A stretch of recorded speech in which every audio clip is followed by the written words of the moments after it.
south of Scruffy. Oh, we got hydraulics in this place. It's legit. I know, armed to the teeth with hydraulics. You like that mug? I do, man. This is fancy. We've got a bunch of swag. Well, we don't have a bunch, but we have T-shirts and onesies and like onesies. Yeah, and the coffee for grown men. Really? I wish. But the coffee mugs are what everybody loves. They're cool. No, it's got that classic look to it. That's why it does. I made a candle out of this one. You're so creative. I wish I was as creative as you. Yeah, right. I know. How you doing, Sammy? I'm doing good, man. Doing well. Thanks for having me, man. Of course, dude. I hadn't seen you in a long time. It's been a long time. I think since a friend's wedding, maybe. Probably so. I don't know. I have been watching some of the live stream stuff that you guys did over the holidays at Open Chord. Yeah, that was cool. What was that? The School of Rock thing. We actually did. They're all affiliated with the School of Rock, but there was two different kinds of shows. Excuse me, this is good scotch. But anyway, yeah, so the Friday and Saturday night were just pretty much the recitals. So they couldn't, we've hosted the recitals before, but it was like a, for the concert, all the people can come and see if, their kids like that. Since the pandemic, we actually had to do the live stream of that for them. So right, so you had a bunch of different artists come in and play like small sets? Yeah, well, this one was just the actual School of Rock kids. Oh, so cool. They had like on recital. Friday, recital for the kids. Recital, yeah. So the Friday and Saturday was just the kids. So it was like the Friday was like starts out with like the really young kids kind of doing their thing, goes into like the 10, 12-year-olds, and it ends with like the teenagers, and the teenagers are actually pretty good. They can actually play some, because I think they've kind of been in it like their whole lives, and they get to know these kids. So it's a pretty cool concept that they're going over there, because it's like, I grew up playing guitar and stuff like that, and having to find my own, other musicians and neighbor to play with is always kind of a pain in the ass. But like to be able to kind of go to a school and they kind of put you with like-minded musicians and kind of grow with them. It's pretty cool. What is the School of Rock? I think that's it, man. I think you go, you can sign up, and then they have like lessons for the kids, and they also like mix them with other. Is it like an academy almost?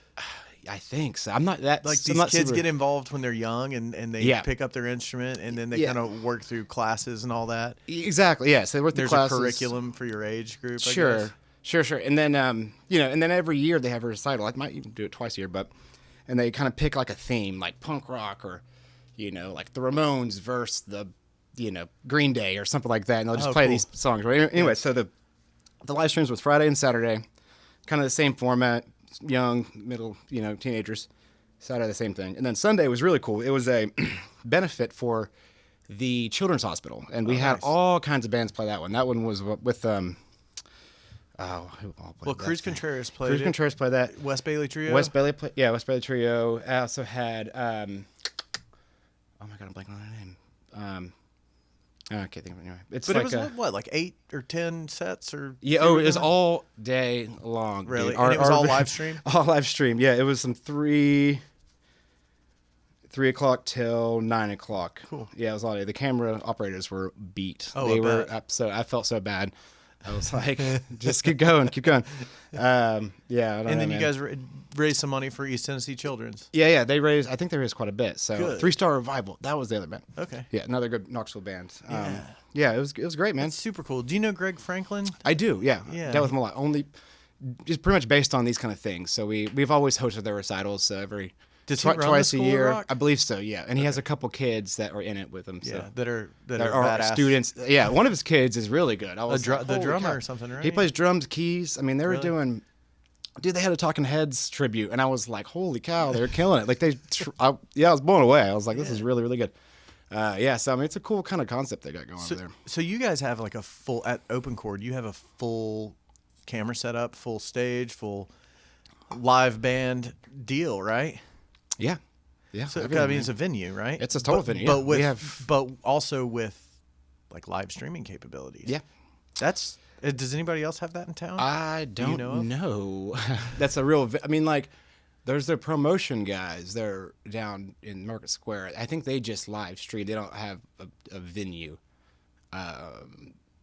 And I don't think so. No, I mean, I know like so the that's Tennessee. Pretty cool. It is cool. Tennessee Theater did some couple of cool things. They did that like the Guy Marshall thing. The Guy Marshall, yeah, it's like the Ghost Light series or something. Yeah, that was pretty cool. Yeah, and they turned the band around. They faced the band towards it. Yeah, so you're like, it was that was really cool. They had a couple good bands do that. So, but that's kind of like basic little series they did. And I don't think that was streamed. I think it was Right. filmed, and then it was live, but not live. Well, it seems like you guys are kind of better positioned to take on a pandemic because of those kinds of capabilities. yeah, it was cool. Happy accident. Yeah, it kind of was, because like I kind of got into the live streaming thing a couple years ago, just out of like, I don't know, just kind of seeing the future of social media. And this is where, I mean, and because Facebook made, they kind of had a position where they're like, hey, if you live stream anything, it's going to be the top of the feed. So I was like, oh, perfect, let's live stream Really? music. So this was right in the beginning. They're just trying Right to push. when they started to do Facebook Live, Yeah, trying to and- just get it in your face. Absolutely. So like anytime anybody went live,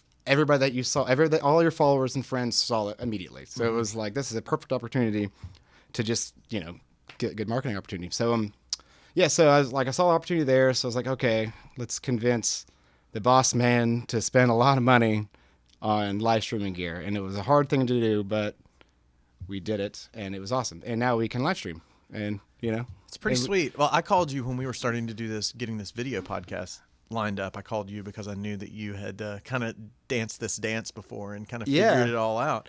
And it was really good info. Thanks. I was what super What flattered. you see here is know, thanks in part to you. I know, but like you are the video guy. You've done it for years, and you're a pro. And I was like, I just kind of YouTube Academy this stuff, and kind of had to figure it out. But making commercials and TV shows and stuff like that is a lot different than live events and live streaming and stuff like that. Yeah. And Yeah, so I I guess wasn't so. really familiar with how to go live. Yeah, and how to for go sure. live with the good cameras and all that. I mean, you can set your phone up anywhere and do it. Yeah, but to switch sure. it. And switch it. That's a whole different ballgame. Yeah, you start to get into a different world. The learning curve was pretty intense, but once we got it figured out, it started working. And actually, it's still. I mean, dude, like the Friday show we did with the School of Rock. I mean, we had technical difficulties at the wazoo because Facebook had just changed some policy. They wouldn't let us live stream, so we couldn't get in. Whatever. Okay, they just do that stuff sometimes, and they have total control. You can't do anything about it. Sure. So I couldn't figure it out because it was like we're going live in 30 minutes, and there's no way in hell I could figure out how to do this in 30 minutes. So the next day we figured it out. There's a back way in. I had to just kind of put in, their a specific code or whatever, and it worked out. But Right. like- So the Mike McGill Christmas Spectacular. Mike was here last month talking about that, and same thing with them. They Facebook has. I mean, they have a monopoly. They say what you can do and what you can't do with that kind of stuff. They make the rules. But they tested everything for the Spectacular. They got everything going the day before. Everything was perfect, and then they go to log in the next day, and it's just no, can't do it. And you got to find a workaround. so frustrating too because It's you're live. frustrating. And you've tested it. Yeah, you've tested it. Yeah, you've done all your due diligence and done everything you're supposed to do, and you can't get in. It's a very, very frustrating thing. I've been there, and it's like it actually gives me like nightmares. It's horrible. Yeah, because it's like we spend all day, every God. day, like trying to prepare ourselves to avoid situations like that. And when you do your due diligence and something like that still happens, it's such a bummer. Yeah, and you can't like, what are you gonna do? Call Zuckerberg? Yeah. There's. I Hey, mean, man. you can't. They have like no customer service. Yeah, like, you gonna write a bad review? yeah, right. Yeah, So- banned. Yeah, exactly. Yeah, no, it's crazy. But Deplatformed. yeah, but I mean, you just gotta get through it. I don't know. How Figure it long out. have you been at Open Chord? Ooh, Because I'll be honest, you going there was when it first got on my radar. I didn't Yeah. really know a lot about it. yeah. 4 years, you said? No, I think 4 years. I think it was 2016. Okay. I think I should know that like easily, but I don't. I think it was 2016. What brought you over there? Okay, well, I finished school about a year before, and I was really getting into digital marketing. And I had known, and I just know that field really well. I know, what Open Chord is. If people don't know, there's a music shop in there that kind of specializes heavily on guitars, especially boutique guitars, and on the other side there's a music venue. My background is very much in both of those things. I've been playing guitar since I was 10 years old. I played in bands, played live music since I was 16. So I knew the industry, and I had, and I was really into digital marketing, just marketing in general. And I had known the owner previously just from, I think I was waited on him a couple times or something like that. And just got to know him. Oh, you worked at Che Guevara. Yeah, for a long yeah, time. and yeah. And I didn't know people ever quit working at Che Guevara. I thought you just kinda worked there. don't. You worked there for the rest of your life. So you kinda- still work there pretty much. I don't, but I got a call. there was a couple people sick, and they tried to get me out of the bullpen, and I couldn't do it. I was like, I can't, guys. I think they're pissed. Yeah, you're still part of the family. You never aren't part of the family. That place nuts, is a man. family. Like, even if you just go in and eat there, you're a part of the family. You are, yeah. I mean, crazy. obviously, the guy hired you just from you waiting on him and getting to know him from the restaurant. Yeah, totally. You know, and he like totally, you know, he trusts me wholeheartedly because of that. You know, and he knows the owner of Che Guevara, and they're buddies. So it's just kind of like, you know, you're good enough for Kevin, who's the owner of Che. You're good enough for me. You know, that kind of thing. Because it's like, not anybody can make it at that restaurant. You got to have a very specific kind of personality, mentality, and you got to have a pretty strong liver. Yeah, I think is one of the big ones. You know. So did he hire you at Open Chord for any particular reason, or was it just like, hey, come be my guy and let's figure all this out together? Well, no, I just kind of knew that he had this place. He had just kind of acquired it from the previous owner. Was it Rick's Music? It was Rick's Music, yeah, and they partnered up for a little bit, but it has. Is that how the guitar shop became part of it? Yes. I mean, Rick's Music was there forever. Yeah, right. Absolutely. And that's where I've got a guitar inside that has a Rick's Music repair slip with it from the guy who owned it before I did. Sure. Yeah. Of course. Yeah. Yeah. It's been there in that location since like 2002 or something like that. Yeah. It could be totally wrong, but anyway, so it was a guitar shop. You know, and then Randy he was the owner of Open Chord. He just kind of like knew Rick Asher from high school, had just sold his company, looking for new endeavors, and like, okay, you know, Rick, I'll go into business with Rick, whatever, perfect. And then they kind of split, I don't know what the differences were, they ended up splitting, and then Rick went to another location, and he had the Open Chord. And then he was like, okay, this music shop needs a stage. Yeah. Cool. All right. So I knew he had this, and I was kind of like into that whole field. So I was like, you know, I just kind of showed up there, and I had a marketing plan for him. I was like, here is what you're doing wrong. This, and this, and this, and I can help you. People love to hear that, right? From a 25-year-old. Yeah, absolutely. Yeah. They're like, but 30 years old. Yeah, no, I don't know. I was, something like late 20s or something like that.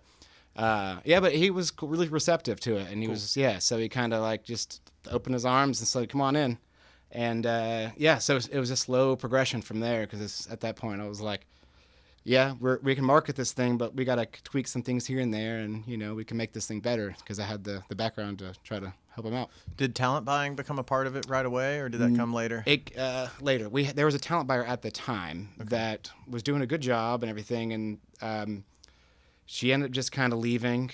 You know, we had a new manager, and they were butting heads or something like that, and so she ended up leaving, and there was just this hole, you know, and so I was like, okay, well, I'll just do this for a second until we can hire somebody, you know. It's one of those things. Yeah.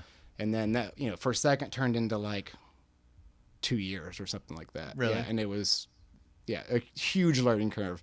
Yeah. It was crazy. Yeah. So what are some acts that you've bought over there? Oh, I mean, all kinds of, but the biggest thing is like, you're going, okay, so you start this and you're like, okay, I got to reach out to all these agents. These agents are like LA, New York. I mean, they, you know, the agents that deal with small artists are the same ones that deal with like the biggest guys in the league, right? So they are like, who's this schmuck from Knoxville? So automatically, like, you're like, kind of, all right, stand back. But yeah, and then eventually, you know, you just kind of like, they need to play. This is a good venue. Okay, I got confidence. Sorry, people blowing me up. That's all right. But yeah, so I ended up getting, I don't know, trying to think of some good ones. I'm like blanking on it. No, it's all good. You can get back to me. Yeah, I should have like a list of all the really good artists. I probably could give it to you, but no. But how often were you putting people on that stage? Oh man, I mean, you got to fill 4 to 5 days every day, or 4 to 5 days every week. You know, so you know, you probably do a blues jam here and an open mic here. You know, so I mean, you got to do around 3 touring bands at least a week. Wow. Yeah. That's crazy, because it doesn't, I mean, I know Preservation Pub does that kind of volume, which, you know, is, they do, you know, sometimes in their heyday, 3 bands a night. Oh yeah. Even on Sunday, Monday, Wednesday, like every single night. But I'm surprised to hear that you guys were doing that kind of volume kind of under the radar a little bit. Yeah. Why do you think it is? Why do you think that, why do you think you guys have crept under the radar and done so much, you know, so many live concerts, and people, you know, a lot of people don't know about y'all. Yeah. I think a lot of it's kind of like location a little bit. Yeah. Well, I kind of consider where we're at the tire district, because if you kind of go by there, it's like Firestone and Discount Tires. It's just kind of an odd place for a live music venue. It's right at the foot of the hill where Bearden High School is. Exactly, yeah. Is that Gallagher View Road? Gallagher View Road right there, and yeah. And Kingston Pike? Kingston Pike, yeah, kind of by, Ted Russell Ford or whatever. But anyway, I think a lot of it's location, and, people had to know who the artist was to go there. It was very much a destination spot like that. So if you knew the band, you'd show up to see the band, and, we're not big enough to have the kind of artists that, like, everybody knows. So it's very niche, like, you wouldn't know about it unless you knew the artist, and we would be, I would do targeted ads for that audience, as well. So it's kind of like that's kind of who showed up, and we had some really good shows doing that, and good, But that's kind of how big is the room? The capacity technically is 250. Okay. If that's have you ever filled it up? Standing room. Yeah, we have a couple times. Yeah, we do. With every time we do the Skankbanger shows, that does it. We've done a couple pretty crazy shows. I wish I wrote down all the shows. For some reason, blanking. It's been the pandemic. We haven't had any good shows for so long. I'm blanking on what we. How have you guys been getting through the pandemic? Oh, creeping, man. Creeping. Yeah. Just the live streaming. Yeah. I mean, luckily we have the music shop to kind of help pay the bills, subsidize the. Yeah. That's helped a lot. But other than that, people got home and realized that guitar's been sitting around broken for 10 years. Yeah, exactly. And so it's time to get it repaired, or get something on, or buy something with it, or buy a new guitar, whatever. Yeah. That's helped a lot, and we dived in heavily to e-commerce, right away. Let's just get this thing. We have an opportunity. I mean, especially when we were actually shut down for 2 weeks or a month. I can't remember. But everything was just shut down. Yeah. Other than essential businesses, we were not essential, so we just doubled down on the e-commerce. And that we got that going. That's doing really well. Kind of doing curbside and stuff like that. So. Good. Yeah, you have to wear a lot of hats at that place. So is there a bar and there's a bar, kitchen, bar, kitchen, all that stuff. So why don't people come and just sit and drink a beer and have a chicken sandwich there? I don't know. Yeah. Is that a thing you guys would be receptive to? We absolutely, and we're trying to get to that place. Right now during the pandemic, we've only had free shows. Everything's free. Most of the time it's like a ticketed event. So we just having these kind of things that's like singer-songers or whatever. So people want to come in and just have a chicken sandwich they can. But and it's helping. It's still going on. We're doing. We'll have a show Thursday and Friday, and people will show up. But come in, mask up, sit 6 feet apart. Yeah, kind of. Yeah, and it's just kind of an awkward time too. Yeah, it's tough. Weird. Yeah. So and it's funny because we just redid our kitchen, so it's like an actual industrial kitchen. We actually can produce really good food now. So that happened right before the pandemic. So we had all these big grand ideas and these things in motion to just kind of slay it, and it just died. That's it tough. just sucks, but that's really tough. And it's you want to think that maybe you can turn it into a bit of a silver lining kind of blessing thing, because you do get to work out these kind of problems that you might have in the dark now, when nobody, instead of everybody just pounding your door from day one. I mean, maybe there's some value there into kind of slowly building this stuff up, because I know it's been so hard for, the hospitality industry has been hit so hard, and live music has been hit so hard. Oh, yeah. And, you guys were on the precipice of being, both of those things for the first time ever. Yeah, for sure. And we were the first to close and last to open, and that's kind of live music industry is like that. It's kind of it's just kind of odd. So we're just now, have the capabilities to kind of be like that sit down place and just grab a, burger or whatever. But we started this kind of during the pandemic, and people are if they're going out, which they don't go out, they're going to the place they already know, so it's kind of hard to because they're going to get to go out once a month. Exactly. Let me go to the spot that I just can't, that I miss the most. I gotta have it, Yeah. And you guys hadn't been on the radar yet. No. And because we were only, looked at as a music venue. And we're not really we're having shows, but they're, it's just small stuff. Yeah. So where'd you grew up in Knoxville, or where'd you grow up? Grew up in Knoxville, West Knoxville. Okay. Kind of on Ebenezer. Did the music thing when you were a kid? You said man. 10 years old you started? Yeah, I started playing guitar at 10 years old. I know your brother. Started playing around. I grew up with your brother. Yeah. So I've kind of known your family a little bit. Yeah. I think I'm the same age as your brother, so I think we kind of grew up going to school side by side, but I didn't really know you until high school. But yeah, but you guys grew up in like the Bearden or Ebenezer area, Bluegrass area. Yeah, just rambling around Ebenezer on our bikes. And then so high school came around. Is that when you started figuring out music? Yeah, I was playing in middle school a little bit. People here and there. Were you in the band? No, I mean I played. Yeah, I did for a second, but it was not my thing at all. It was not. Yeah, I was more of a guitar guy. Yeah, I don't know. I just needed to play some rock and roll or something, But now I was always in bands, I, just whoever could play. I played in middle school. I used to play a lot with you mentioned Wes Bailey Trio with Ward Houston. I played with him a lot when we were little kids, playing all the time, and then we ended up. Love Ward. Yeah, great guy. And then high school came around, and I don't know, I think I had like the teenage angst, needed to get the punk rock on, so I ended up doing a lot of indie rock stuff, and we formed a band and with some other guys. And you remember Joseph and Daniel Bradley? Absolutely, man. What was their band that played together all the time at Java? Something Mule or something like that. Yeah, that was crazy. Yeah. Some like crazy punk rock shows with a bunch of 14 and 15-year-old kids hanging out at Old City Java, jamming out. Totally. The band I was in played there all the time. Man. Really? Yeah. Attaboy was the name of that band. Oh, I remember that. Yeah. You were in a bluegrass band too at some point, weren't you? After that, yeah. But I mean, those years were awesome. It's kind of crazy, like going into Java now and like going to the next door room where people kind of study and all that stuff. It's such a tiny room. Yeah. Dude, we had like 412 stack amps like each, because that was like the cool thing, having stack amps. Like 100-watt tube head, like legit, like 412 cabs, and 2 guitars doing it. Our bassist had, I think he had a 410. I mean, it was just absurd how much. It's just loud as shit for a room that's 10 feet wide. It's literally twice the size of this room, and it was just loud, and we just rocked the shit out, man. Yeah. Like, it's as hard as I could, man. Hipster coffee getting poured in the background. Absolutely, yeah. There's times where I would like just bleed, just been playing so hard. I don't know. It's just that time in your life, you're just like, I don't know. It's crazy. You just want to angst or something, man. And then I grew up. It's like, I gotta play bluegrass. I'm too old for this. I remember when I vaguely remember you playing music when we were younger in high school and all that. Poorly played bluegrass, I should say. Well, it's hard. What was the name of your bluegrass band? Big Country's Empty Bottle, man. Yeah, dude. Yeah. I loved you guys. Adam Petty, right? Petty, man. Yeah, Petty.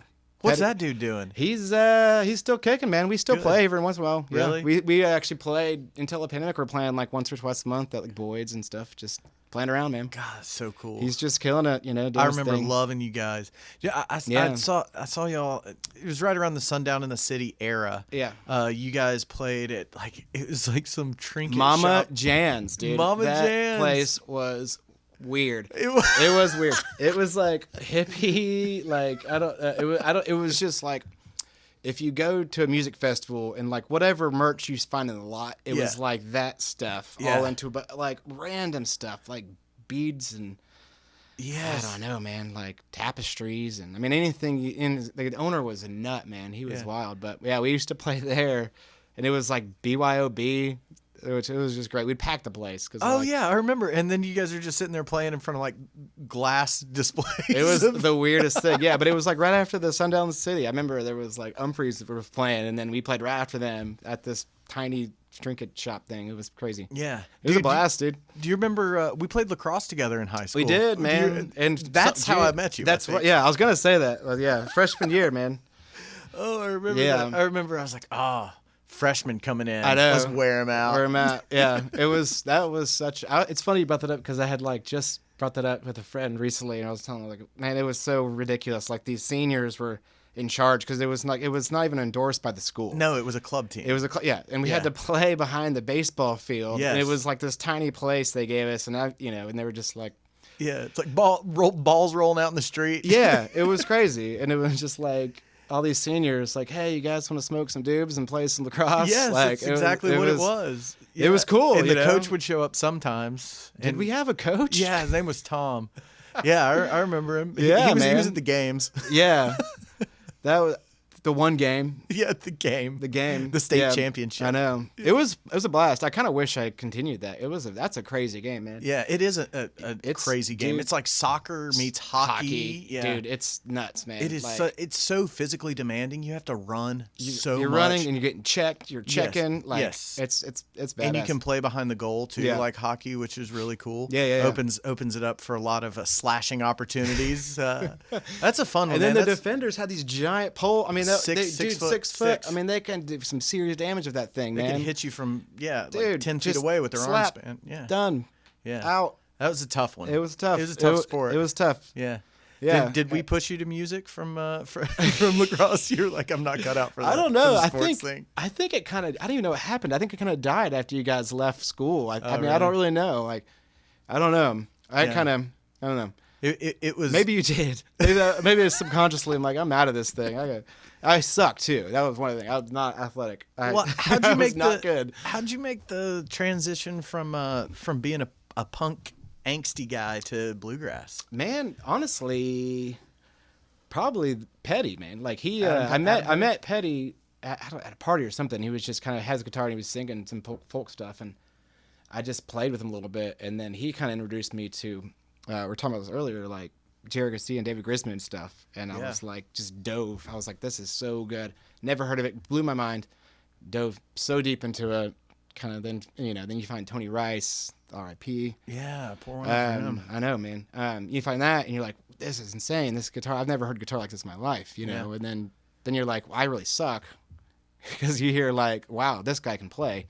I need to practice. Yeah, a lot of people give. I mean, I know a lot of like bluegrass purists who give David Grisman and Jerry Garcia a really hard time because they feel like it's not the real stuff. Yeah, they feel it's too like reggae feeling. Like you've got your mandolin playing some just vibey, rhythm stuff instead of ripping up a solo. Yeah, but that was the chill hippie kind of bluegrass that Grisman and Jerry Garcia, New Riders of the Purple Sage, stuff like that. That was Newgrass Revival. Newgrass Revival. That's the beginning of it. That's like why bluegrass is even a thing right now. Is that band? I wholeheartedly believe because they brought it in. Yes, it's like the new era of bluegrass. They brought it back. It was gonna be old dead music that old people played, and it was cool and hip, and people that were young were playing it, and they're playing at festivals, and it just really took it to a new level. And it so. F the purist, Yeah, okay, I'll buy that. Yeah, because screw it, man. Like that's music. Like you can't. If you're a purist, then you don't get it. I think like you're holding people back from. Everything should succeed on its own merit, and if Sure. people like it and it's good, sure, why not? And if you're a purist, then that's your niche. It's cool, Like I mean, if that's like what you want to do, like there's bands who like play bluegrass. Like Alex Leach is a guy. Every band he's in, it's just bluegrass. It's like you have your string quartet, and that's it, and then they play, they just play the roles, and but to me, the thing that is cool about bluegrass music to me and what it has become now is kind of the jazz infusion of it that kind of stems on improvisation a little bit. Sure. And people have chops and people can get out there and take their breaks and all that, but it's really fun to hear some improvisation and some to see a bluegrass band take a jazz mindset and start to play off of each other and make a 4-minute song, a 6-minute song. Just the circle, man. They pass it around, man. That's what got me like really loving it, because it was that like freedom, and then it's the freedom that you could pass on if you're not feeling it. Like, you're on the campfire and you're just playing, and then solo comes to you kill it, great. Solo comes to you next time, you just botch it. Great, go, take it, guy. Next man up. You just give him a wink, and then he's taking it on. Like, I don't know, that freedom was just so liberating. I don't know, like, there's nothing like it. Like, I don't know, playing indie rock is just so. All the songs, I mean, they're just they're just composed songs that you play. You know, I mean, there's a little bit of improv, but I mean, it just kind of nothing beats the freedom of improv. I think, like. I really got into the jam band thing right around the same time I got into bluegrass, just because I liked that. I liked to go into a show not knowing what you were going to hear. Every song is going to be different. You're not going to see the same set every night. You can go see a band 2 nights in a row. It's going to be different shows. Yeah. And some of that I think is rooted from the jazz and bluegrass trained kind of people. Or sure. Be. It's all the same. I mean, they all have the same mentality. I think. It's just kind of like. I don't know. I think bluegrass and jam band they're very, very similar. Yeah. In a sense, like theoretically, I guess. I don't know. I mean, somebody will be like, "You're an idiot. What are you talking about?" But sure. That's People hate on jam bands, man. They do. Yeah. They're easy to hate on. They're they are. And, Yeah, you know, and big it's also, target. They're a huge target, you know, and then also the fan base, you know, it's just so stereotypical. It can be, you know, and it's like anytime you have a fan base that's a stereotype, it's easy to pick on. Yeah. Like, you know, like Insane Clown Posse, you know, it's the same kind of thing. Yeah, like exactly. Gigolo, you know, well, not gigolos, but Juggalos. Juggalos, Yeah. not gigolos. Yeah, no, you know, it's like anytime you have anything like that, it's like it's easy just to like poke fun at. Well, and when people get so much into any band, like when somebody's they're obsessive. I have so many friends who are obsessed. Like, or Fishhead or whatever. Dude, I have a friend that had like a 400 book CD case, 400, you know, which is each CD, 400 CDs of just Fish. Yeah. Which song was it? Right. Yeah, and I was like, dude, how do you? And that's all. I was like, man, there's so much good music out there. What are you doing? You know, but it's like, but the thing is, like a band like Fish is so diverse. You can you kind of get the reggae and you get some country. You get all the genres in that band. Yeah. A little bit of it, you know. So I think that's kind of like they get their fix. Well, they're exactly. You know? It's well-rounded stuff. Yeah. So I get it, but it's not. You know, I like jam bands, but I can't just listen to jam bands. Yeah, to one jam band. I have to listen to everything. Yeah. And it's kind of funny too, the allegiance thing that people have with their jam band. Like, it's almost like your football team. Oh, like, dude, it's crazy. Yeah. Yeah, like I'm a widespread. No, Fish. Yeah, I'm an Eagles fan. No, I'm a Giants fan. No, I'm whatever. And your team sucks. Yeah, right. You know, I know. I like to try to enjoy all of it. Yeah. I remember seeing some shows with you before, and you were so, you know, had such a well-rounded ear, and you could go and you could appreciate it because you weren't a diehard fan of, I think, String Cheese. Sure. And that we went to some shows. Yeah. I was at the show you proposed at. Really? Yeah. You were? At the Red Rocks, yeah. Yeah. I think you I did, yeah. at that show, I proposed right? to Sarah at Red Rocks. Yeah, dude. That was awesome. Yeah. That was great. That whole weekend was phenomenal. I appreciated String Cheese after that. Like I got it before then, but I was like, I really understand why people follow this band after that weekend. And I remember talking to you. It might have been at that show, and you were like, I hear so many sounds, and I don't know where they're coming from. I don't know who's making them. I don't know which one of the guys on stage is making those sounds. I don't know what. How many listeners do you have? I don't know if my mom will listen to this, but there's probably other things involved. Other factors involved with that comment. I'm probably guilty as well. Coming from? It's like it's set break, dude. Yeah. Well, I remember thinking that a lot with Fish in particular, because it was like these are just four dudes and they're just making a whole bunch of noise. So much music has come out of these four guys. It's like it kind of blew me away. Yeah, Rush was always a band that really got that really kind of got that.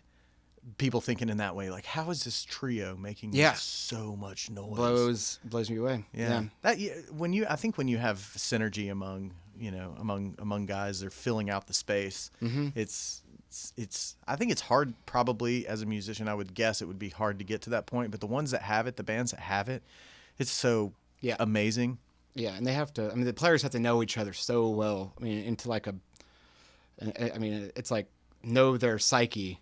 Almost, you know, they got to know what they're playing. You know, it's crazy. You know, like with some of these players, they just know what the other guy's thinking, and they just can do it. And it's kind of off the. Well, what do you do now? About music all day, man. I know, but are you playing music now? Not really, man. You got a stage right there. You should start a band. I know, or something. right? Yeah, dude, it's kind of sad how much we just talk about music because I like hate music right now. Why? I think talent buying did it. I love music, but I don't. Like, I just can't listen to anything. I'm just kind of burnt out. I've heard the industry's tough. Yeah. It's just a tough industry. It's kind of like, how, you know how the sausage is made, you know, and it's like, like I go to a concert, I'm just like, you know, like that. I see that, you know, the production guy, and it's like, I know how it is. That job's hard. That sucks. And I see that, you know, and it's like, But no, I mean, I'm being pessimistic, but I mean, so really I listen to a lot of jazz. I'm a pretentious jazz kid now. Like what kind of stuff? I like a lot of the old school, like guitar stuff. Wes Montgomery's like phenomenal. He's one of my favorites right now. Okay. Bill Frisell, all of it. Just like, well, I come from a guitar background, so a lot of guitar players. Who are the big three of like the jazz guitar era? Is it like Pat Metheny? Probably Pat Metheny. I don't know. Bill Frisell and Schofield? I'd say Schofield, yeah. Like modern jazz guitar. Yeah. Modern jazz guitar. Yeah. I mean, Charlie Christian was like the originator of jazz guitar. You know, he was, you know, from the 20s. And Is that the stuff? So that's the stuff you listen to and probably Yeah, try to dude, play too. I listen to jazz and I cook. Yeah. I'm so pretentious these days. Really? I judge everybody. I just judge. I drive around and I judge you. That's what I do. No, but kind of true. Yeah. But anyway, yeah. So I poorly attempt to play jazz guitar. I will say that. Oh, come on. Dude, it's hard. Is it? There's guys, yeah, that stuff's tough. I mean, you're playing every chord. You're thinking about a different, you're playing a different arpeggio, and then you have to, I don't know. I mean, every chord, so you got like 5 chords in this progression, and now you're playing a different scale in each chord, and it's everything's got to match. It's just a lot of going on. Pretty theory heavy. Very stuff. theory heavy, and it's not just like playing the blues where you can just play, like this pentatonic and just keep going. Yeah. Which is fun. It's like, to me, it's like a lot of fun. It's easy and just go with it and get in the zone. But I play a lot of poorly. But no, I still play with bluegrass and stuff with Petty and all those guys. I mean, I want to see Big Country's Empty Bottle soon. Dude, we'll do it. We'll play again soon. I mean, I think, honestly, too, Ben, I was like, there's a couple gigs we could have gotten that I didn't really want to play because I'm not a professional musician. That's not how I get my livelihood, and I wanted to leave that to musicians that get their livelihood. It's a zero-sum game right now. Yeah, I mean, it's not like, I don't know. To me, it just kind of felt weird playing when everybody in the group I play with has day jobs and they're not hurting. Like why would I take a gig if there's actual professional musician that could play that could gig. Take that gig. That's kind of like how I felt about it, at least during the pandemic. It's like. I love it, but I don't love it that much. Well, do you think how soon do you foresee, or what are you guys forecasting for a full scale comeback? I mean, we've been wrong. 35? We've been dead wrong every time we've done it. Like in March, we're like 2 weeks. Yeah. April, by May, man. May, dude, the summer it's gonna be good. Yeah. And we had it's funny booking these shows because we had been booking shows every single time. We had cool. So you've booked April. and canceled tons and tons of shows. 10 times. We had one band that's this guy moved. We had canceled 5 different times. It's now he's in fall of 2021. It's like, geez, and he just keeps postponing. So yeah, I mean, every time we push it to summer, push it to fall, push it to winter. Oh no, yeah. So but if to answer your question, I would say, fingers crossed, May. That's what I'm really thinking. I don't know. So I don't 4 know. months. That's what I'm thinking. I mean, the vaccine's out, so I don't know. We'll see how people take to it. My wife got it. I was gonna ask. She got the first one. My wife did too. Did she? Yeah. Physical therapist. I know. Our wives do the same thing, right? Yeah, the physical therapist. Yeah. Yeah, that's a pretty good gig they're in. Mm-hmm. Dude, I love it. I'm like, you can't be automated out. People are going to get fatter. They're going to need physical therapy. Yeah. Let's just like... People are going to get older. People get hurt. The CrossFit crowd's going to keep getting hurt. Yeah, they're going to get hurt. I mean, people are going to need it forever. Mm-hmm. It's one of those, you're good. And it's a legit practice. Oh, it is. It's great, man. It's like... Efficacy is big. It's huge. It's like... I mean, it's a lot of times it's that or the knife, and it's like, it's such a better alternative for, depending on kind of how your mentality. But I just think it's like... I mean, I'm biased, obviously, but, it's a really important thing they do. Is Eden, your wife, is she like my wife? Like the surgery is the last? Oh yeah, dude. Oh yeah. Yeah, Sarah's the same way. She doesn't. But and part of it, I don't know. She hasn't really said this, but part of it is, people go to surgery, people get pain pills. Yeah. And some people get pain pills and don't come back from it. They just do it the rest of their lives. Yeah, and it can hurt them, and it's bad. It's bad for society. And that's actually the more time than not, that's what happens. It's like, it's not, Yeah, if you go get a consultation with a surgeon for something that hurts, surgeon's going to surge. Surgeon's going to surge. And you're going to, and you have a recovery time of this long, and there's nothing you can do in a recovery time but be in pain, and here's what you get for your pain. Well, sometimes physical therapy can circumvent that. Absolutely. Right? Yeah. Is that why Eden got into it? She got into it because her mom did it. You want to get that? No. You can get it. That's I good. thought I turned it off. I'm sorry. That's okay. It was my boss. I'm in trouble. Do you need to go back to work? Dude, it's like, I just slipped out. It's like, I'm not here. Do you want to get that? No, man. Okay, cool. I don't know. Well, so I'm playing it by, it's Wild West out here, man. I don't know. So Eden got into it. Why? Because of her mom. So her mom does it, right? Yeah. So her mom has her mom's a PT, pediatric PT. Has her own cool. has her company and does it for actually a lot of school systems around. Nice. Or kind of out in the boonies a little bit, but yeah. So I think that's how she found out about it, and her and mom are a lot alike and have kind of similar personalities, and so. Her mom loves it, so she kind of like, get into it. And she absolutely loves her job. So she does pediatrics, so not so much the CrossFit kids. Yeah, that's so pretty just cool. the kids that have flat feet and, they have like a lot of babies that have crooked necks, straighten them out a little bit. Yeah. A lot of that stuff she does, I think she digs it. It's, from what I understand, it's a much more effective long-term method than, what's it called? Chiropractor. Ignoring it? Yeah, ignoring it. Completely ignoring it. No, chiropractors who go adjust you and rather than having to go back every week. Yeah. Like they actually work on fixing the problem forever. Well, so I'm sure we're on the same side of this argument, but no, so if you're a physical therapist and the spouse of a physical therapist, you're diehard anti-chiropractic. Oh, okay. That's like they're like enemies, man. Yeah. Lannisters and Starks, man, they don't like each other. Sarah's funny because she's so sweet. She loves everybody and won't say except anything. for chiropractors. That's as close to as disparaging remark as I've ever heard her say about anybody as a chiropractor. Yeah, chiropractor. He's like scam artist. Yeah. Yeah. Well, something's very suspicious, and it's funny because my mom loves a chiropractor, so it's a sensitive subject for my family. But but I gotta stick with. I don't know. It's like my mom or my wife. I gotta go with my wife. PT works, man. PT does work. I mean, the thing is, there's an end. Typically, a chiropractor just seems like there's no end. To me, that's kind of It's like a subscription service, right? Yeah, it's like the Netflix of medicine, man. Exactly. But not as fun. There's no chiropractor and chill, is there? There's no. I've never heard anybody chiropractor and chill. It's not cool. Yeah.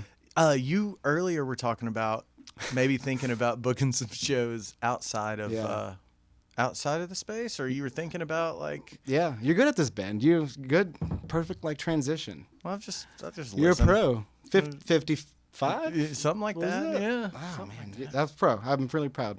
Anyway, so we are. I don't. Well, it's so preliminary. Like I'm just trying to find the venues now. But so that's the big plan. I'm trying to get into. That's weird to even say because it's might not even happen. But trying to do a little series at World's Fair Park. We'll see how that goes. I talked to Alan Sims, the Knoxville urban guy, about that space. Dude, it's sweet. It's sweet. That's why I'm nobody ever uses I know, it. and I'm like, dude, I gotta get it's been for the last. You're talking about the amphitheater. For the last 2 months, it's been I've been kind of obsessive about it a little bit, just thinking. And then we went there the other day and measured it, and our light rig and our line array system and all that stuff will work perfectly. And I was like, we're gonna do it. We're gonna bring some badass bands.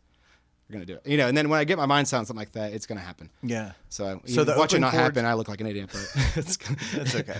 It's going to happen. So the open chord rig, all the gear stuff that you guys have can outfit the amphitheater at World's Fair. Well, because we do, it's like that's the best story I've heard for having shows there. Yeah, it's man, a good one. It's going to happen. No, it's going to happen. Anyway, so so we have a gigantic turnkey rig that we use. We do a lot of shows at the Jackson Terminal. We teamed up with them. All Occasion Catering owns that, and we did quite a few shows with them.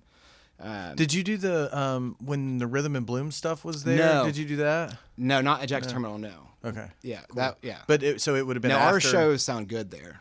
That I will say, I saw Hayes Carl at the Jackson Terminal, and it was rough. It was not good. It was rough. I don't know who did it either. I hope it wasn't a Knoxville guy. It's a tough room. We'll just say that. It's an incredibly tough room. And the thing, we were a big box. Yeah, we were trying to talk. If we, we're going to try to continue doing some shows there, but we're trying to figure out a way to put up some sort of sound dampening blankets or something to stop it. I mean, it's just a hollow cave, man. It's a big concrete box. It is. Sound waves just bounce and bounce and bounce. But, I mean, it helped us actually flying the rig, So they kind of, flying with, line array fly, you kind of hang them up and they come down versus speakers. Wait, what's it called? It's like a flying line array rig, I guess. I don't know, So essentially we have 5 speakers on each side, and they're kind of they have a curvature to them, so they kind of hit every aspect of the room. Right. So it's those big speaker walls that you see there that are flown. Yeah, they're flown and they kind of come down and they're curved. They're curved towards the audience. So it can hit every aspect of the audience equally. And you know, each speaker is tweaked a little bit more. Mm-hmm. The top one might have more wattage to get further back. This one's less, so it's all very even, and you can just have a lot of control doing that. And so I hadn't seen a show fly in there. Typically, I've seen actually line arrays, but they're on the ground, or at least on the subs, kind of going up. Okay. And that, to me, would be a recipe for disaster. For echo chamber. Yeah, because it just hits the ceiling first. Yeah. Down. So, you know, it helped first just flying them in there. Yeah. You know, because we actually did a couple shows before we had that rig. Those rigs are called a line array? Line array. I think it's one word. Oh, okay. Array. Line array. Yeah, line array. Like array. An array of speakers. An array of speakers. A line array. Yeah. In a line. In a line. Array in a line, man. Yeah. So, but we actually did a couple shows without do you remember those. Who they were? Yeah, man. It was, geez, what was the name of that? It's like some metal bands. This was an outside promoter that hired us to put the show on for him. It was. Gotcha. In the space at the Jackson Terminal? Yeah. Gotcha. Sound pretty good? No, the original one sounded okay. We actually had the same kind of concept, the other ones, where actually speakers are sitting on the stage just shooting out. Mm-hmm. And that sounded, you know, but it took a while for us to get the line array system because you kind of have to, especially. So you guys are set up to take your show on the road? Yeah. I mean, we don't. Do you have trucks? No, we typically run a truck. Yeah. But if we grow, we'll get trucks and a stage. We don't have a stage. Yeah. We have to run a stage. I mean, Jackson Terminal owns that stage, so we just use that one. Yeah. But I mean, other than that, you know. Does the room back at Open Chord stay whole when you go out on the road, or do you have to steal all your steel gear and all that? No, dude, no. It was totally separate systems, man. Totally that's good. Yeah, and we've taken on the road before that system. We did a show with Andy Wood called The Woodshed, and it was Andy Wood, Joe Bonamassa, Andy Timmons. It was like a guitar Mageddon freaking show, like just a bunch of Jedis up there duking it out. And that was in Crossville. In August, I think. Joe Bonamassa, dude. Yeah, wow. He's coming back too. It's a camp. So what it is, this is ridiculous. It's a camp for guitar players that can pay good money and, you know, stay in a cabin and learn from Joe Bonamassa, Andy Wood, Andy Timmons, Greg Koch, all these, like you said, sweet. Jedis. Yeah. So we kind of collaborated with Andy Wood. And it's called Flip Fest. It's the guy. I'll give John McCready a shout out. Oh, I know that dude. Yeah. His son plays Hudson. Too. Hudson, yeah. Yeah, Hudson. Bonfire Blues has been. They played Sunday as well for that live stream thing. They're good, man. We've got a weird connection with the McCready family. Yeah. The owner. Are you a gymnast? No, but the owner of Pop Fizz, Brian Allen. Yeah. Is in partnership with John McCready on some gyms. Okay. And so they own some gyms. Flip Fest is. Oh yeah, I met his partner. Yeah. Well, I'm not sure if Brian is still part of it or not. He might be. But I don't know if it's the same guy then. Yeah, but they owned a bunch of gyms together at some point. But yeah, Brian Allen's the guy that owns our production company. Pop Fizz. Cool. Yeah, and they all come from the same world and all that. I think there's some Pop Fizz kids that were there filming. Really? Yeah, I think. Oh, I bet our man Sam was there. Were you in Crossville, Were you Sam? there? Oh, no, I was in Muscle Shoals. Oh, okay. They did that. I saw that video. Oh, okay. That was cool. You did a good job. Were you Sam? Were you shooting or were you? You were shooting. Yeah, that's awesome. It was a good job. That's a cool studio. Absolutely. You get some Dwayne Allman vibes. It's like, absolutely. Was that the same studio that Layla and stuff was recorded in? I believe so. Yeah, Fame is where we did those records. It's called Fame Studios. There's some nut stories about those days. Really? Yeah. Just like what? Drug use and just insanity. Yeah. Just like I mean, you always hear about Muscle Shoals. Yeah. So the McCready family has ties to Muscle Shoals, or no. They just recorded a record there. Yeah, okay. You know, but so yeah, man. The Woodshed. The Woodshed. Yeah. So that was a cool thing we did. You know. So we were production. I was in charge of the marketing. So the fact that you didn't hear about it is really good. I just did. Sam just told me about it. The other Sam, other Sam back there. Yeah. No. Anyway. No, but it was a cool thing, man. So like it's a camp during the day. You know, and it was during the kind of pandemic, so we had to keep it super small. And then they have a bunch of cabins there, but each person got their own cabin, and it was a cool little deal. And then, that sounds cool, especially if you can go as a kid and No, it's a lot of adults. I mean, really? Yeah, because it was pretty expensive. It was like a couple $1,000s. Yeah.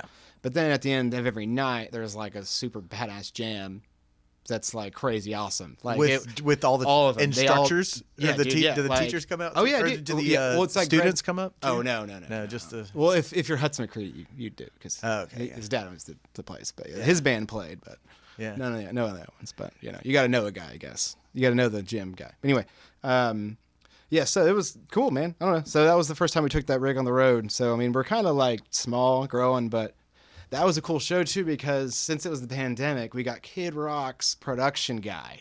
Ooh, nice. It was because he was free because it was a pandemic. He wasn't doing shows. And where was it again? It was on the plateau. It was in Crossville. Crossville, it was at the Flip Fest location. Which all those production guys live in Nashville, yeah, so it's a stone's throw for him. Oh, totally. Yeah, it's about the same distance, a little closer for us, but so it was cool. We got to meet him and it was like the monitor engineer and the main engineer were both Kid Rock's like main guys. And really, they were super cool. Did they walk in wondering where to put the pyro?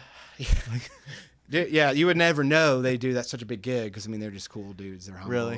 And they made that system. It's a killer system. Yeah, it's another like RCF. Have you guys looked into doing any other of your own like outside promotion? Yeah, man, bro, that's it. That's the future. Really, as far as I'm concerned. Yeah, that's crazy that you guys have your hand in so many different things with open chord. It seems like you're well rounded to take a hit to one of the horizontal parts of your vertical. Well, the problem is me as well as the owner are wicked ADD, so we can't just do one thing, right? And we just do a lot of things half-ass. Does that hurt? Does that no, it keeps it interesting. No. I mean, we do. I mean, we always pull it off. I don't know. Yeah. I'm sure we could focus on one thing, but that sounds boring. So when you don't just do one thing. No. You got to do all kinds of things, man. Yeah, it's just got to hustle, man. You got to do it. When a couple weeks ago, the World's Fair Park came up when Alan Sims was here, and he mentioned that World's Fair had done a bunch of infrastructure work to get the field going too, like where the big stage is. Yeah, it looks good. I was just there yesterday. Yeah, it looks really good. Yeah, and then they got green rooms at the amphitheater now, which is really huge. Yeah. So underneath the actual amphitheater, like bleachers or whatever. Yeah. Underneath there's like 2 giant green rooms, which is huge because now like we can bring in some serious artists that require that because I mean it's kind of,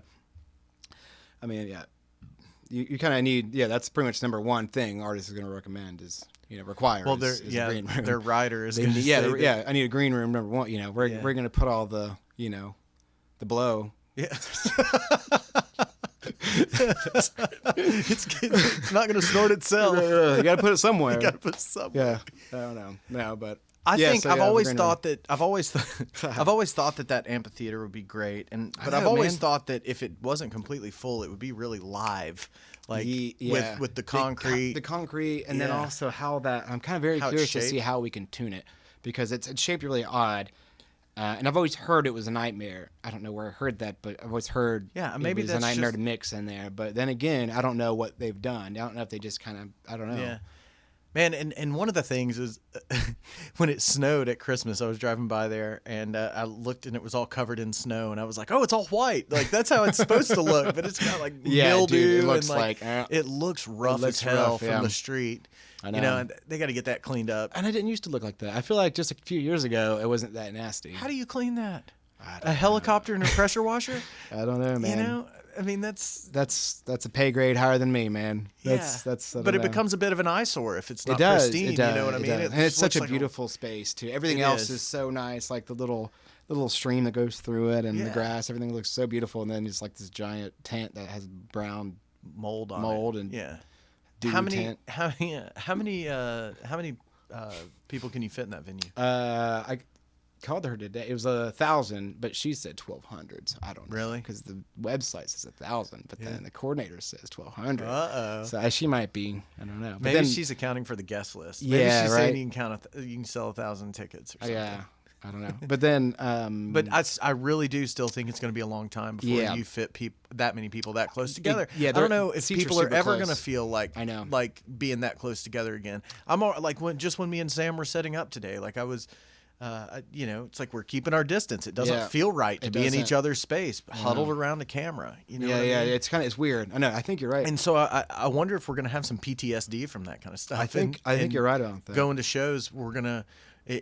There's people are already like, get out of my space when you're at a show. You know what I mean? Yeah, well, so is it going to be next level too? It's right. Like, oh my, yeah. But is it going to be even more? Like, is the small club going to be the one that hurts the most here? Because yes. Is Tipitina's going to be the one that loses out because you can't cram 200 people in a 100 person venue? Anymore? 100%. Like. Right, I mean, the music industry, it's all on fans right now. I mean, there's no money in records, so it's like if you can only fit, and like say our half capacity, now we're at 100 or whatever. How many bands are niche? Just they bring just 100 people, because you can't 50. You're not making enough money, so it's gonna be really. And you think tough. about it too. Like, let's go back to Fish. So let's say Fish books Alpharetta, the amphitheater in Alpharetta. Those are always like 100,000. Well, they're 20,000. They're 20 or 25. But still, like, a lot of that ticket sales goes to pay for Fish, which is almost $1 million a show. It's like $900,000 to book them. So now, if you can only, to give people their space, can only sell half the amount of tickets, like, what takes the hit here? Everything. Are beers $34 now? Yeah, right. Everything, because they got to make the money somehow. And the artist is going to take a hit. The venue's going to. Everyone's going to take a hit. Yeah. Because the venue will try, to meet their demands, and then eventually they just won't. Like, we can't do this, so everyone will. But hopefully it kind of will go back to normal. Do you have a silver bullet for it? Do you have a business model that would just that would work? Because the live streaming thing and putting your Venmo at the bottom, like, I'm sure that helps people limp by, but it's not sustainable, and it's not. I'm not going to go sit on my couch on a Friday night and watch a concert and drop as much money as I would.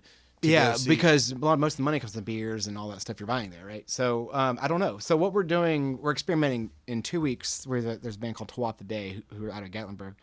They're kind of Celtic gypsy thing. They're cool though. Sounds awesome. Yeah, they're cool. They do their own thing. But so we're experimenting with this half capacity show Friday night. You can also buy a ticket for the stream, so it's whatever you're comfortable with. Do you want to watch it at home for $10, or you want to be there for $15?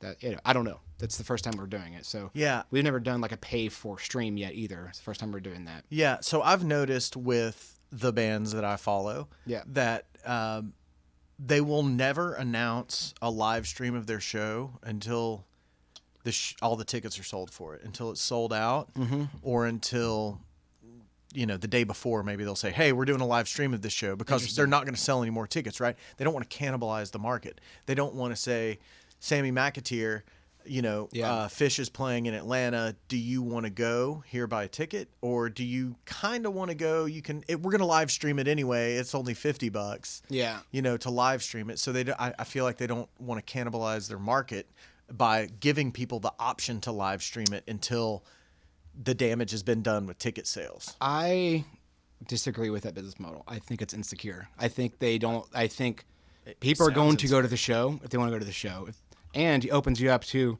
endless amount of fans. Right. You can sell. Yeah, it's cheaper ticket, but you can sell it to anybody who has internet access that is interested in buying it. So I don't understand the business model. To me, it's like, trust your music, trust your live show. People are going to show. Like, a live stream is not close. It never will be close to a live experience. But I don't know that people knew that until now. Yeah. Do you know what I mean? Yeah. Well, they have to. I mean, people have seen concerts on TV. It's like, Right, but when live streaming a concert becomes your fallback, and it's like, oh man, I'm so glad I got to experience this instead of not. Yeah. Instead of not at all. Yeah. But you don't really realize. I've never put apples to apples and said, hey, this is not as cool as going to the show, until now, when I miss going to live music so much that I have to stream it, and I'm like, and this is cool, hanging out in my house and couch touring it up. But and it's also like you can't justify having like 12 drinks like you can at the show. At your house. At your house. Yeah. On the couch, just partying away. Like, I gotta walk to my bedroom later. I can't be drinking 12 beers tonight. But like at a show, you just kind of let loose. I don't know. Like, and it's just not to. It's weird. It's weird. It's like it's experience, man. But you then, like take a date to a show or something. I mean, there's just so much involved in a live concert. Nothing will ever touch it. So for me, the experiential part of shows is so much more than the music. It's so much more than the live performance. Yeah. It's being there. It's feeling the person next to you, watching them dance, thinking it's awesome or thinking it's hilarious. yeah, or, or the guy wigging out over there, and you're like, holy cow, this is wild. Or the conversations you have in the bathroom line. Like all that is part of the experience. It is, and you're like, what is going on here? And those are the kind of ancillary parts of this stuff that I'm starting to realize that I miss. Of course, going to see and just the live music. Yeah, and the weirdness of like live music fans in general, and like, and it also brings the weirdness out in you. You know, how many times have like you go on a show and say half the group like dresses in a costume or something. Maybe that's just because my friends are weird, but you know what I mean? Or it's like the weirdness, of it, and you can't pull that off at your house. That's weird. I'm not gonna dress like a pirate and hula hoop in my living room. I might do it at Red Rocks. Yeah, right. Not and gonna it's do totally it in my living fine. room. No big deal. Yeah. So I don't. That's why I say it's insecure. It's like, dude, trust your music, trust your live show, and you'll be fine. And also opens it up. But then again, if you're trying to play, I'm trying to think like the devil's advocate argument to that, and I was like, if you're trying to play like songs that are really special that you're like releasing or something like that, you want to just give to this one audience or something like that. Maybe that's cool. Yeah, which I don't know. we forget is a big model for people. Like they cut an album and then they tour to support the album, and like I got to see that song. And they don't release this album yet. Yeah, they cut. Yeah, totally. So that's exactly. So, but then again, would the live stream, if you did the live stream with it, would that hurt? I don't know the answer to that question, but yeah, that's why I asked if you had the silver bullet. If I had the silver bullet, I'd be, I don't know, making more money than I'm making or something. Yeah. Well, our wives are vaccinated, so man. Maybe we're one step closer. Yeah. To getting back to normal. I know, right? I know. I don't know if what stage is like the venue marketer in the vaccine process. It's like first responders, PT, like teachers. Like I'm like doorman at I'm so far down. Yeah, I like see 3 people a day. Like I see what you're saying. Yeah, I just play like I'll probably never of priority. But, no, it's just kind of funny. So Peter Shapiro, the promoter that does the what's it called? The Capitol Theater. Is that Ben's cousin? I don't know. No, it's not Ben's cousin. They've got the same last name. Yeah. I know you're a big fan of his. No, he's the dude who created Lock-In, the festival. Oh, cool. He did the Fare Thee Well shows, the Dead and Trey shows. Didn't know who that was. But he's I like him already. He owns the the Capitol Theater, the Brooklyn Bowl. Yeah, dude. Those are all his killer. Yeah, Peter Shapiro. So he's kind of like the. And they have one in Nashville now. Yeah, they do. Yeah. They do have a Brooklyn Bowl in Nashville. Dude, I want to see that. I guess once we're open again, I'll go check it out. I had some tickets to go see a show there, and I had to get the refund because they canceled it back in July. Bummer. But he's saying rapid antigen testing on the way in. There you go.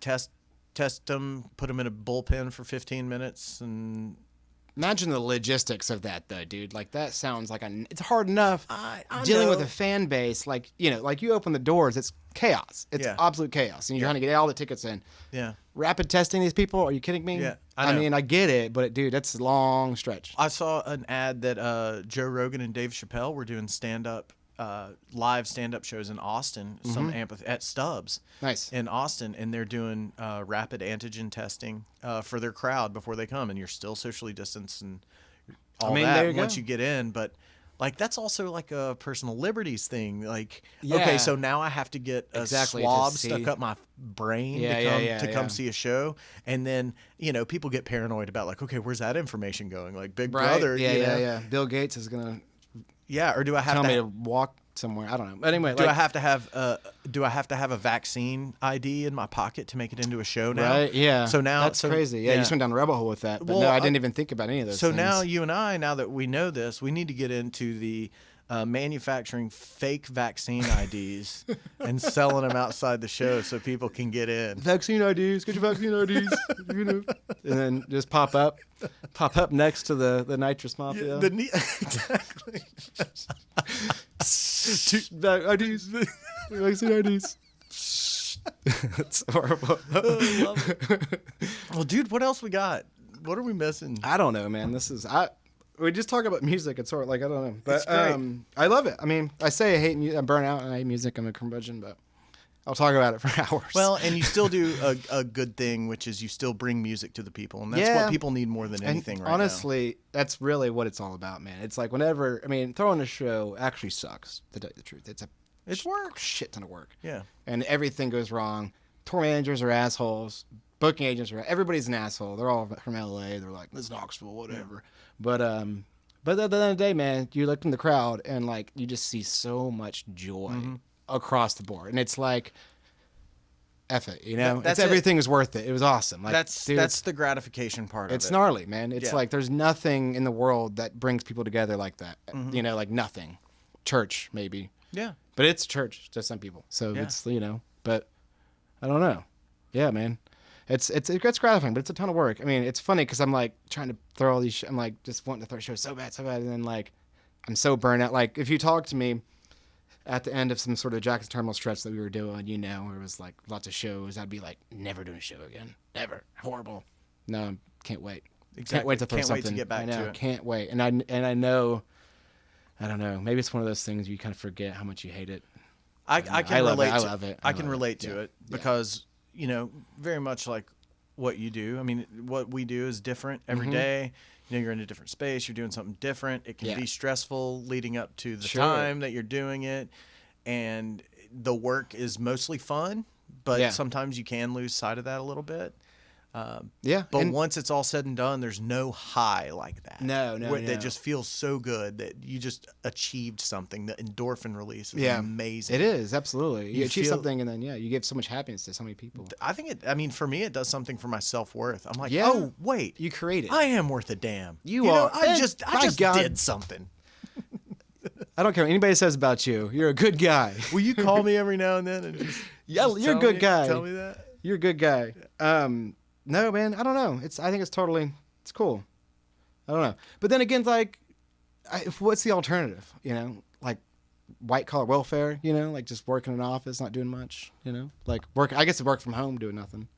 Yeah. I don't know. Like to me, it's like there's doing a something spot. every day is like different. So it's entertaining. People it keeps fit you into alive. different buckets. People have different tendencies, and some people like security and like to go do the same thing and know what they're getting into. Like accounting.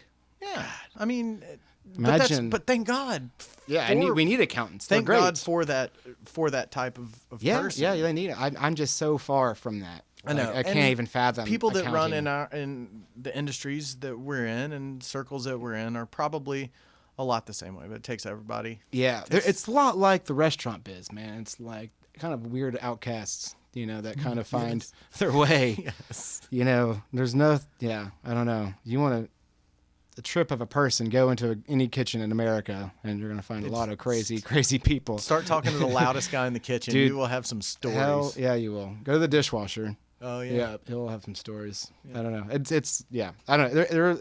There's a lot of similarities there. It's just kind of like a little bit of outcasts of society. They don't really fit in, so they have to kind of find their way. I think That's it's it. brilliant, and I'm so glad to be one of them, and I'm so glad to be surrounded by them. Yeah, you're such an outcast.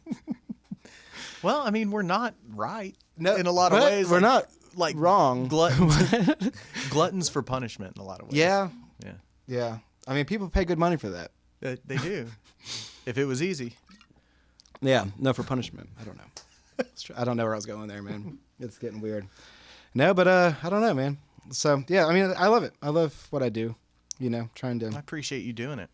And I'm gonna take everybody to task and say that we all need to engage with Open Chord at man. some point You should. this year, whether it's just stop by and say hey, whether it's take that old ukulele over there and get it worked done. on. Yeah. Yeah, I mean, Go to a show. yeah, I think it's a cool place that you guys have built over there, and I think that there's a lot of value in it for people who may may not realize that there's some value there for them. Yeah, so. no, agree. Like it's kind of a weird hidden gem, you know. People who know about it like absolutely adore it. You know, when they go to the shows, we have all these regulars that come to all these shows, and you know, and the funny thing is, man, it's like the best sounding room in town. Really? Like, dude, it sounds so good in there. It's crazy. Like, especially if we have like you know, singer songwriter, a folk act, or really anything. I mean, it just for some reason so that building was like an old steakhouse or something like that. It was apparently built a steakhouse, and it was like the same style. They have all I don't remember the chain. It was some chain. It's dead now. But anyway, yeah. So it has these crazy rafters, and like the material in the ceiling is like super sound dampening. And it's just how they made this franchise or whatever, this kind of steakhouse. Just what they happen to put in the building. It's crazy. So like, you know, we're good friends with Travis Wyrick, who's a big, you know. He's been on the show. Oh, cool. Yeah. So yeah, he's a Travis Wyrick is that here? Oh my God, he's record producer. I don't know. I don't even know who he produced. Anyway, but he was like, yeah, man, this is how like you'd build a studio. He's like, yeah, it's such a crazy accident that they did these angles like this, and you know, these boards like this, and this, you know, this kind of material here and there, and it's like, it's literally like a studio would be built just like this. Yeah. But it was totally accidental. It's crazy. It's just a dead room. Just kind of dead, but there's some liveliness too. The floor, you know, it's kind of like a hardwood floor, and there's some brick here and there, but there's a lot of dead space that bounces in the right kind of way. You know, you have to talk to somebody who really knows he probably knows I bet how Sam to do it. Sam's like, I know what you're talking about. Yeah. He's like, you're butchering it, you know. But anyway, that's what I've been told by Travis Wyrick. He's a good dude. He's a very good dude. He's a good dude. Well, yeah. I want to come see you. So yeah, man. Not inviting ourselves over or anything. Yeah, dude. But, me and Sam are gonna come by and say hey sometime. Check it out. Trying to see some shows. There's got anything coming up? People can buy yeah, a man. That too. 12th a day show's coming up, and then how do you say that again? 12th a day. 12th a day. And then Ali Colleen is playing. I don't know if I'm supposed to say this, but it's Garth Brooks' daughter. Oh my goodness. But I don't think I'm supposed to say that. I think it's in the contract. I think it's Chris Gaines' daughter. Yes. Yes. I should say Chris that. Gaines' I should say daughter. that because I was literally not allowed to say that. Okay. But well, I think if we it's need fine. to take it out, we will. I'm not worried about it. Yeah, what are they gonna do? Come after me? Hey, no press is Cowboy bad hat. press. I know, right? Yeah, I know. It's funny, but no, like it's in the contract. It's crazy. Yeah. Yeah, but I don't care. Put it on. Well, we'll check it out. I'll take him on. Yeah. Cowboy hat and all, and his sexy little body. It is awesomeness. Just stupid. Dude, thank you for coming, Sam. But yeah, man. I really this appreciate has been it. good time, A lot of man. fun. I was like, I didn't know. I was like, you called me. I was like, why do you want me on this thing? Do you know why? No, I still don't know why. Sarah mentioned it. Sarah, My wife said she said you should have Sam on the podcast. And I was like, you're absolutely right. There you I go. should. I know. And That's hilarious because I was like, it's surprising. I mean, I do things, you know. I try to do shows and entertain people, but I still like, you think it's like a celebrity. It's a great fit. Yeah, it's a good fit for us to have a conversation. Yeah, I enjoy the conversation. And I appreciate you doing it, and thanks to Sarah for recommending. There you go, man. Yeah, Sarah. Dude, we'll talk soon. We'll do this again sometime. I love it, man. Thanks a lot. Thanks, buddy. Appreciate. Yeah. South of Scruffy. Boom. Kind of.